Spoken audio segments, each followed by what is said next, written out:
আসসালামু আলাইকুম সবাইকে, কেমন আছেন সবাই? আশা করছি সবাই ভালো আছেন। তো গাইস আমরা চলে এসেছি এটা হচ্ছে আপনার এই কেরাঞ্জি বিচের পাশে একটা গার্ডেন। তো এই গার্ডেন আমরা চলে এসেছি, গার্ডেনটা ভিজিট করতেছি, গার্ডেনটা ঘুরে দেখার জন্য আসতেছি। আজকে রবিবার বন্ধের দিন, তো এই সময়টা একটু ঘোরাঘুরি করে কাটাইতে চাইতেছি, সেই জন্যই আসা। তো আসুন আমরা এই যে গার্ডেনটায় আসছি, এটা সৌন্দর্য উপভোগ করি এবং চলুন এটা সৌন্দর্য একসাথে আমরা সবাই উপভোগ করি। আসুন। তো গাইজ এটাই হচ্ছে আর কি এই পার্কের ম্যাপ। আপনি এই এতটুকু জায়গা ভ্রমণ করতে পারবেন এবং এখানে দেখা যাচ্ছে যে যত বড় ম্যাপ দেখা যাচ্ছে, এটা আপনার মনে হচ্ছে না যে একদিনে ঘুরে শেষ করার মতো একটা জায়গা। তো এখান থেকে আমরা ম্যাপ দেখবো, দেখে তারপর ডিসাইড করবো যে কোন দিকে আমাদের যাওয়া যায়। ঠিক আছে গাইস, দেখছেন জাস্ট ওয়াও। আপনার প্রথমে মনে হইব যে একটা জঙ্গলের ভিতর দিয়ে ঢুকে যাইতেছি। ঠিক আছে, তো হাঁটা চলার রাস্তাটা বেশ সুন্দর।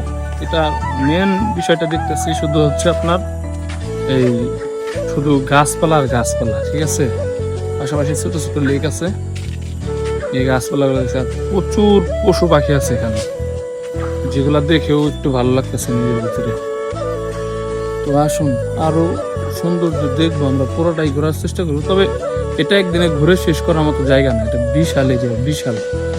তো আসুন দেখতে থাকুন। এই যে একটা মাঝখানে একটা লেক, জাস্ট অসাম একটা জায়গা, খুবই সুন্দর। তো গাইস হাঁটতেছি দুই ভাই, এই যে আমার ভাইয়ে দুই ভাই হাঁটতেছি, সামনে আরো দুই ভাই গেছে। তো হাঁটতে হাঁটতে আমরা এখন এই যে কেরাঞ্জি যে বিচের পাড়ে চলে আসতেছি একদম।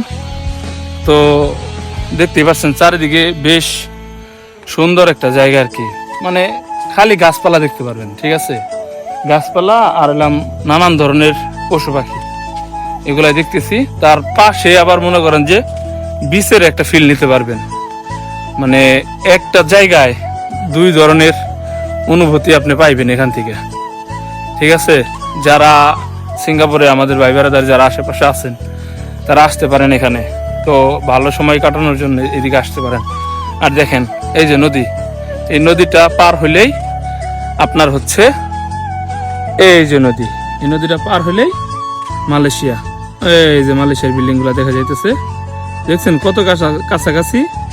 নদীর ওপার যাইতে লাগে 4 লাখ 5 লাখ, আর নদীর এই পার আসতে লাগে 15 লাখ। তো কত কষ্ট, কত পড়াশোনা।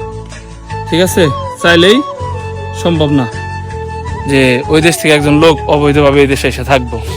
তাই সিঙ্গাপুর আইন কানুনের ভিতরে খুবই মানে জটিল এরা। ঠিক আছে, এই তো এরা মানে এগুলা ছাড় দেওয়ার বিন্দু পরিমাণে এরা ছাড় দেয় না এগুলাই। ঠিক আছে, আর ওই যে আমার দুই ভাই কইছে, ওই যে ভাই ভাইটা হাই দিয়ে দেন।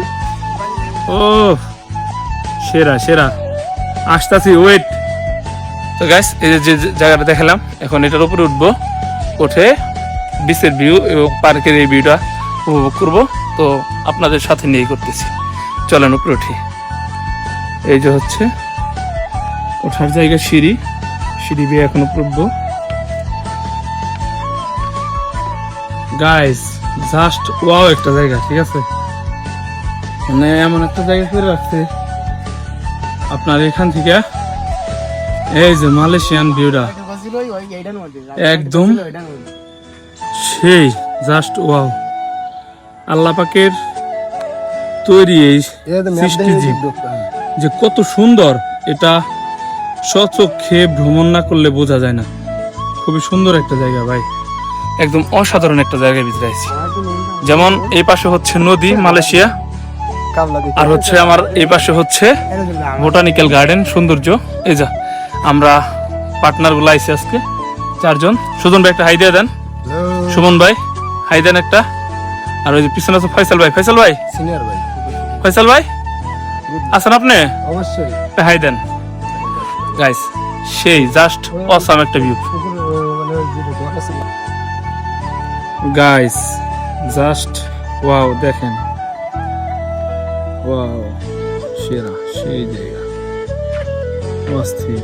আর এই যে এদিকে আপনার বহুত মাছ, ওই যে এলাকায় যেরকম আমরা কাকলা মাছ কইতাম আর কি, এই মাছে ওই মাছের অভাব নাই, মাছের অভাব নাই, কিন্তু ভাই এই জায়গায় কোনো মাছ ফিশিং করা যাবে না, দেখছেন বহুত মাছ, মাছ ফিশিং করা যাবে না এই যে। আর এই নদীটা পাড়ি দিয়ে ওপারে গেলেই জাস্ট মালয়েশিয়া। অসাম ভাই অসাম। তো গাইস আজকে এই ছিল আমার ভ্রমণ গল্প। সবাই ভালো থাকবেন, সুস্থ থাকবেন। আর এই পার্কটা ঘুরে আমার কাছে মনে হয়েছে যে আমি বাংলাদেশের সুন্দরবনে ঘুরলাম, সেম সুন্দরবনের একটা ফিল এখানে পাওয়া যায়। তো সবাই আমার জন্য দোয়া রাখবেন, ভালো থাকবেন সবাই। আসসালামু আলাইকুম।